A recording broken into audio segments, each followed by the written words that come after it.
الحمد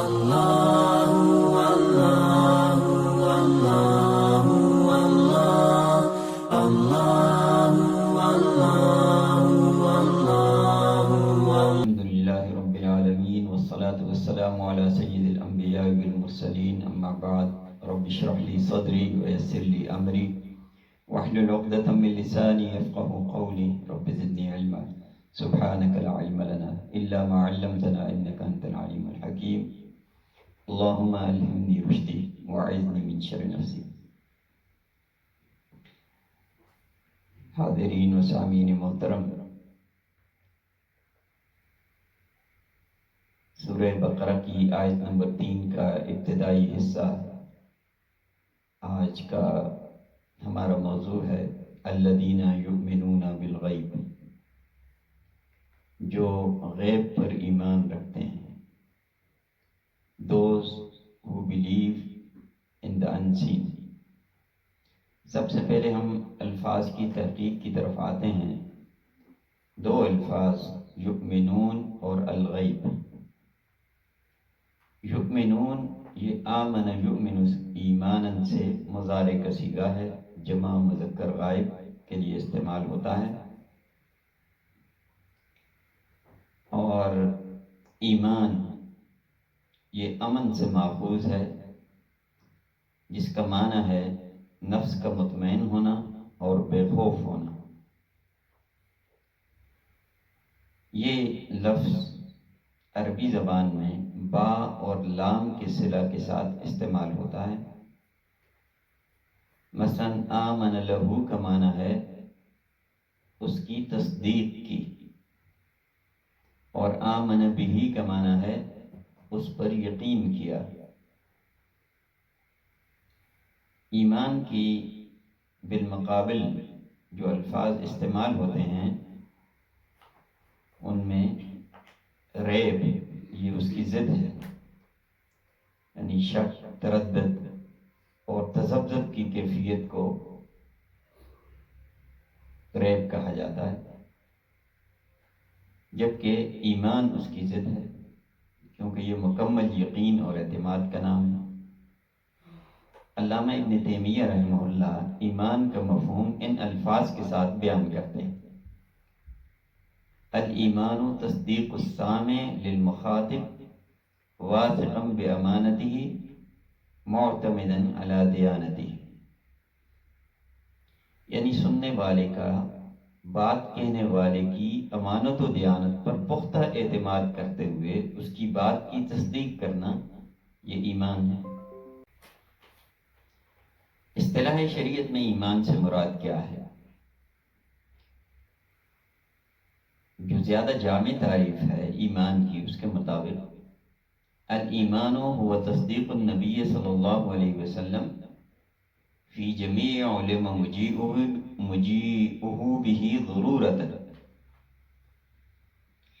یعنی پیغمبر صلی اللہ علیہ وسلم کی ان تمام باتوں کی تصدیق جن کا لانا ہمیں قطعیت کے ساتھ معلوم ہو چکا ہو، یہ ایمان ہے. جہاں تک تصدیق کا تعلق ہے تو وہ کسی بھی محسوس اور مشاہدے میں آنے والی چیز کی ہو سکتی ہے. مثلا سورج کے طلوع ہونے کی خبر کی تصدیق تو ہو سکتی ہے، مگر اسے ایمان نہیں کہا جا سکتا، کیونکہ سورج کو دیکھا جا سکتا ہے، وہ اسے محسوس کیا جا سکتا ہے، جبکہ ایمان بغیر مشاہدے کے محض پیغمبر پر اعتماد رکھتے ہوئے اس کی بات کو یقینی طور پر ماننے کا نام ایمان ہے.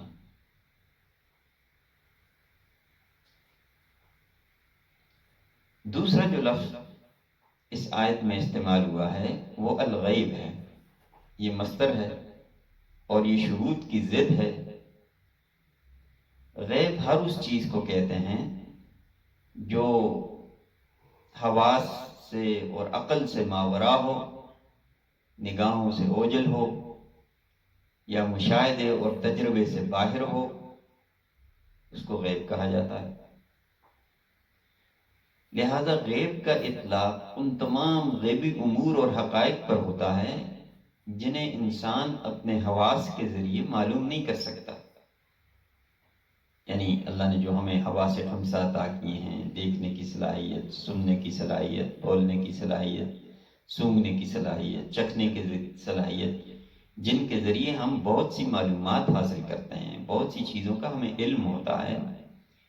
تو غیب کا اطلاق ان چیزوں کے اوپر ہوتا ہے جنہیں انسان اپنے حواس کے ذریعے معلوم نہیں کر سکتا، نہ ہی عقل ان کا ادراک کر سکتی ہے. ان چیزوں کا دائرہ بہت وسیع ہے. اس میں اللہ تعالیٰ کی ذات و صفات، جنت، دوزخ، ملائکہ وغیرہ سب شامل ہیں.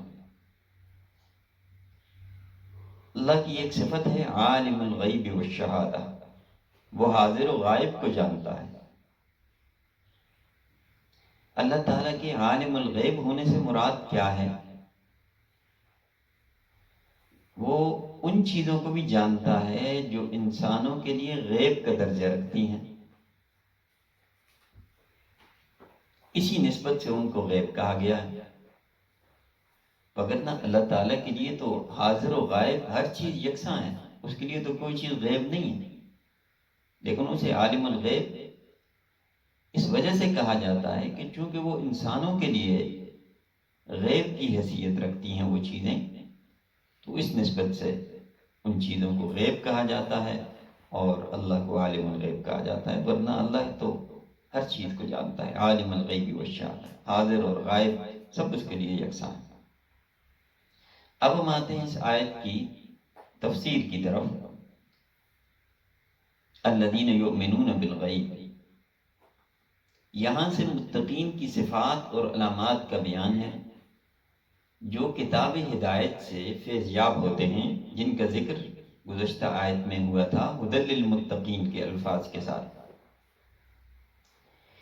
کہ ان متقین کی پہلی صفت اور علامت جو اس کتاب ہدایت سے فیض یاب ہوتے ہیں وہ یہ ہے کہ وہ غیب پر ایمان رکھتے ہیں.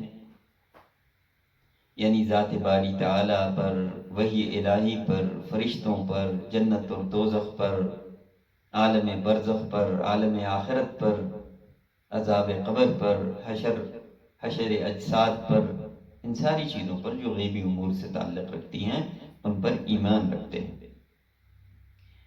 جن کی نشاندہی نہ تو حواس کر سکتے ہیں، نہ عقل رہنمائی کر سکتی ہے، اور نہ ہی کبھی یہ چیزیں براہ راست عام انسانوں کے تجربے اور مشاہدے میں آئی ہیں اور اس کے ذریعے ان کی تصدیق ہوئی ہے. گویا کتاب ہدایت سے مستفید ہونے کی پہلی شرط ہی ایمان بالغیب ہے کہ اللہ اور اللہ کے رسول نے جن باتوں سے ہمیں آگاہ کیا ہے ان پر ایمان و یقین ہو. جن حلال و حرام سے ہمیں آگاہ کیا ہے اور جن کے فوائد اور نقصانات سے ہم آگاہ بھی نہیں ہیں ان پر یقین ہو. وہ امور اور واقعات جن کا تعلق ماضی سے ہے، حال سے ہے یا مستقبل سے ہے، یا آسمانوں اور زمینوں کی تخلیق سے ہے، یا عالم نباتات سے ہے، عالم حیوانات سے ہے، یا دوسرے بہت سے عالم ہیں ان سے ہے، ماضی کی مختلف اقوام سے ان کا تعلق ہے، یا جنت اور دوزخ سے ان چیزوں کا تعلق ہے، ان ساری باتوں کی مکمل تصدیق اور تائید کرنا، خواہ وہ عقل سے کتنی ماورا ہی کیوں نہ ہمیں نظر آتی ہوں، اور بڑے بڑے دانشور ان کے منکر ہی کیوں نہ ہوں، ان پر یقین رکھنا ان تمام معاملات میں ذرا برابر بھی شک شبہ کسی شخص کو ہدایت اور ایمان سے محروم کرنے کے لیے کافی ہے. اس لیے یہ سب سے پہلی شرط ہے کتاب ہدایت سے مستفید ہونے کے لیے، ایمان بالغیب.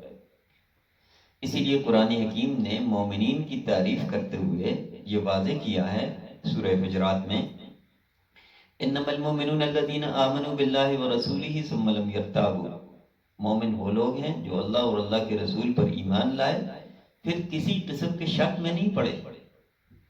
امام بغوی رحمۃ اللہ علیہ نے ایمان شرعی کی وضاحت کرتے ہوئے 3 چیزوں کے مجموعے کو ایمان قرار دیا ہے: الاعتقاد بالقلب، والاقرار باللسان، والعمل بالارکان. یعنی دل سے اعتقاد رکھنا، جس کو تصدیق قلبی کہا جاتا ہے، زبان سے اقرار کرنا اور اعضاء و جوارح سے عمل کرنا۔ اس سے ایک بات تو یہ معلوم ہوتی ہے کہ ایمان غیبی حقائق کو محض جاننے اور پہچاننے کا نام نہیں ہے، بلکہ انہیں ماننا اور ان کی تصدیق کرنا بھی دراصل ایمان ہے۔ وگرنہ اہل کتاب حضور صلی اللہ علیہ وسلم کو پہچانتے تھے کہ وہ نبی برحق ہیں، مگر ماننے کے لیے تیار نہیں تھے۔ الذین آتیناہم الکتاب یعرفونہ کما یعرفون ابناءہم۔ تو ایمان محض دعویٰ نہیں ہے، بلکہ زبانی اقرار کے ساتھ ساتھ دل کی تصدیق ہے، اور اعمال و اخلاق کی درستگی اس کا لازمی نتیجہ ہے کہ جس دل میں ایمان راسخ ہو جاتا ہے، اعمال و اخلاق خود بخود درست ہو جاتے ہیں۔ عقل اور فکر اور عمل کی دنیا میں ایک انقلاب رونما ہوتا ہے جو ایک مخصوص فکر اور مزاج اور طرز زندگی تشکیل دیتا ہے، اور یقین و اطمینان کی ایسی قوت عطا کرتا ہے جس کے ذریعے انسان کے اندر صبر، ثابت قدمی، استقامت، قربانی، ایثار، اس جیسی بہت سی اعلیٰ صفات پروان چڑھتی ہیں انسان کی شخصیت میں، اور احکام الہی پر ہر وقت انسان کو کمر بستہ رکھتی ہیں، چاہے ان احکام کی حکمتیں انسانی عقل سمجھنے سے قاصر ہی کیوں نہ ہو۔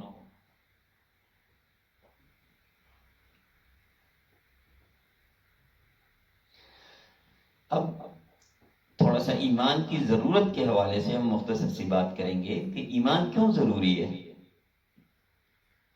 اور اس کی عقلی ضرورت کیا ہے، اس کا عقلی جواز کیا ہے۔ اس سے تو انکار ممکن نہیں ہے کہ اس کائنات کی جو اصل حقیقتیں ہیں وہ ہماری نگاہوں سے اوجھل ہیں۔ یہ دنیا امتحان کی جگہ ہے، اس لیے بہت سے ایسے امور ہیں جن پر ایمان لانے کا ہمیں حکم دیا گیا ہے، مگر ان تک رسائی عقل اور حواس کے ذریعے ممکن ہی نہیں ہے۔ اگر انہیں حواس اور عقل کے ذریعے معلوم کیا جا سکتا تو امتحان کیسے ہوتا؟ اس لیے ان حقائق کو ہماری نگاہوں سے تو مخفی رکھا گیا ہے، مگر ان کی موجودگی کے بے شمار دلائل اور شواہد بھی ہیں جو ہمارے سامنے رکھ دیے گئے ہیں، جنہیں دیکھ کر اور غور و فکر کر کے ایمان لانے کے بعد ہم اس امتحان میں کامیاب ہو سکتے ہیں۔ ان غیبی حقائق پر ایمان لائے بغیر نہ تو اس مادی دنیا کی حقیقت کو سمجھنا ممکن ہے، نہ ہی اس کی تخلیق کی غرض و غایت کو سمجھنا آسان ہے۔ کائنات کی ابتدا و انتہا، اس کے خالق و مالک کی معرفت، زندگی کا آغاز و اختتام، انسان کی اس کائنات میں حیثیت اور مقام، اور اس کے فرائض اور ذمہ داریوں کا علم، یہ ایسے موضوعات ہیں جن پر صدیوں سے غور و فکر ہوتا رہا ہے، مگر یقینی علم تک رسائی کبھی بھی حاصل نہیں ہو سکی۔ ہر دور کے دانشمند، فلسفی اور سائنسدان ان مہموں کو حل کرنے میں سرگرداں رہے ہیں، مگر حقیقت الحقائق جو الٹیمیٹ ریالٹی ہے اس تک رسائی سے وہ قاصر رہے ہیں۔ مگر ہر دور میں ایسا ہوتا رہا ہے، تاریخ انسانیت اس پر گواہ ہے کہ انسانیت کی رہنمائی کے لیے مسلسل انبیاء کرام مبعوث ہوتے رہے ہیں جنہوں نے ان تمام غیبی حقائق کی نقاب کشائی کی ہے۔ ایک ایسے ذریعے علم سے جسے وحی کہا جاتا ہے، اور جو علم کا سب سے قطعی اور یقینی ذریعہ ہے۔ اسی لیے اسلام کے نقطۂ نظر کے مطابق اور مغربی تصور علم کے برعکس، علم کے اصل جو سورس ہیں وہ تین ہیں۔ سب سے پہلے نمبر پر تو حواس سلیمہ ہیں، دوسری خبر صادق ہے، یعنی سچی خبر دینے والے کی خبر، چاہے وہ خبر دینے والا پیغمبر ہے یا کوئی بھی اور ہے، اور تیسرا جو سورس ہے وہ عقل انسانی ہے۔ یہ تین سب سے بڑے ذرائع ہیں اور سرچشمے ہیں علم کے۔ آج بھی انہی تینوں ذرائع علم پر اعتماد کیا جاتا ہے۔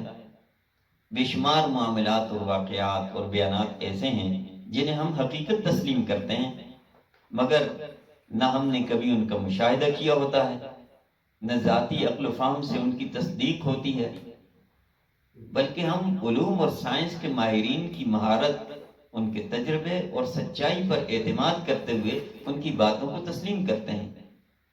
اسی طرح اللہ کے پیغمبر جن غیبی باتوں پر ایمان لانے کی دعوت دیتے ہیں، ان کی صداقت، ان کی سچائی اور ان کے کردار کی عظمت پر پورا زمانہ گواہ ہوتا ہے کہ یہ سب سے سچے لوگ ہوتے ہیں۔ ان کی باتیں عقل اور فطرت سے مکمل مطابقت رکھتی ہیں۔ وہ ماوراء العقل تو ہو سکتی ہیں، مگر خلاف عقل نہیں ہو سکتی، وہ irrational نہیں ہو سکتی۔ البتہ عقل کے لیے سمجھنا ان کے لیے ممکن نہیں ہوتا۔ اب یہ سوال کہ جو چیز نظر نہ آئے اور مشاہدے اور تجربے سے اس کی تصدیق نہ ہو سکے، اس پر ایمان کیسے رکھا جائے، یہ آج ہی کا سوال نہیں ہے۔ تقریباً 3500 سال پہلے یہودیوں نے موسیٰ علیہ السلام سے بھی یہی سوال کیا تھا۔ وَقَالُوا لَن نُّؤْمِنَ لَكَ حَتَّىٰ نَرَى اللَّهَ جَهْرَةً، ہم آپ کی بات پر یقین نہیں کریں گے جب تک ہم اللہ کو کھلی آنکھوں سے نہ دیکھ لیں، یعنی جب تک مشاہدہ نہ کر لیں یقین کیسے کریں۔ آج کا سوال بھی یہی ہے۔ اسی نوعیت کے مطالبات خود رسول اکرم صلی اللہ علیہ وسلم سے بھی مشرکین کیا کرتے تھے۔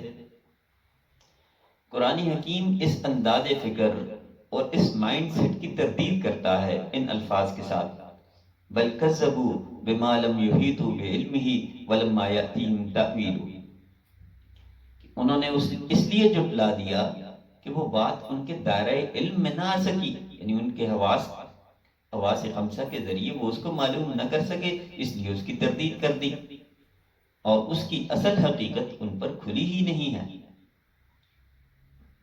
ہم ذرا گہرائی سے دیکھیں تو اس کائنات میں بہت سی مسلمہ حقیقتیں ہیں جو اپنا وجود رکھتی ہیں، جنہیں مادی علوم تسلیم کرتے ہیں اور لوگ ان پر ایمان رکھتے ہیں، حالانکہ انہیں دیکھنا ممکن نہیں ہے۔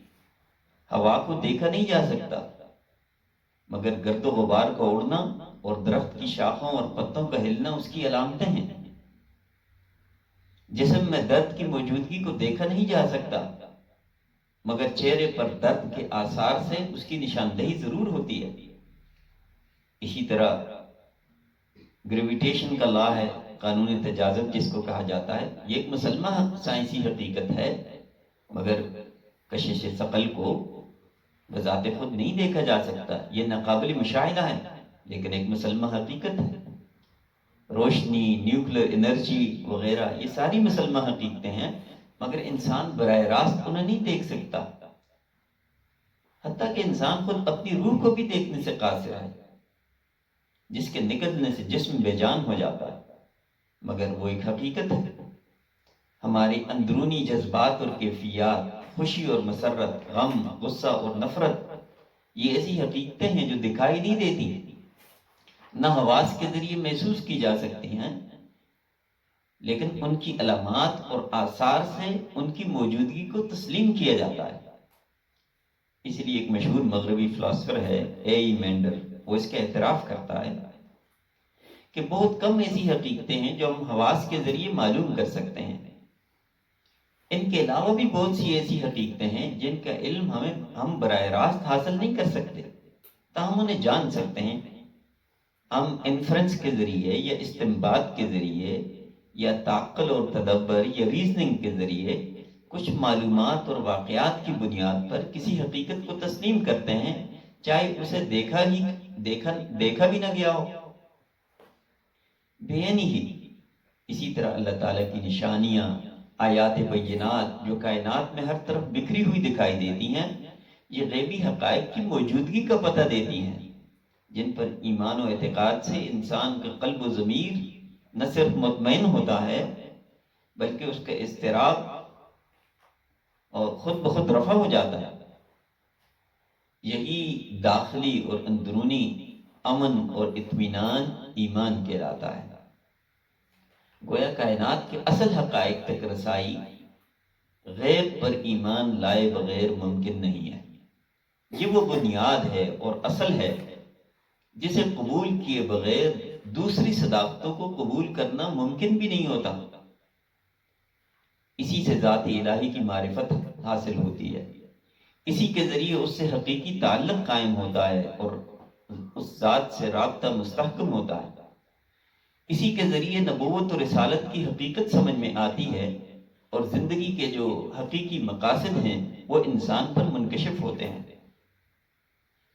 یہ ایمان و یقین انسان کو ہر قسم کی بے یقینی اور تذبذب کی کھائیوں سے نکال کر صراط مستقیم پر ڈال دیتا ہے، اس طریقے سے کہ اس کے بعد ہر صداقت کو اور سچائی کو قبول کرنا انسان کے لیے آسان ہو جاتا ہے، اور احکام شریعت پر عمل کرنا انسان کے لیے ممکن بن جاتا ہے۔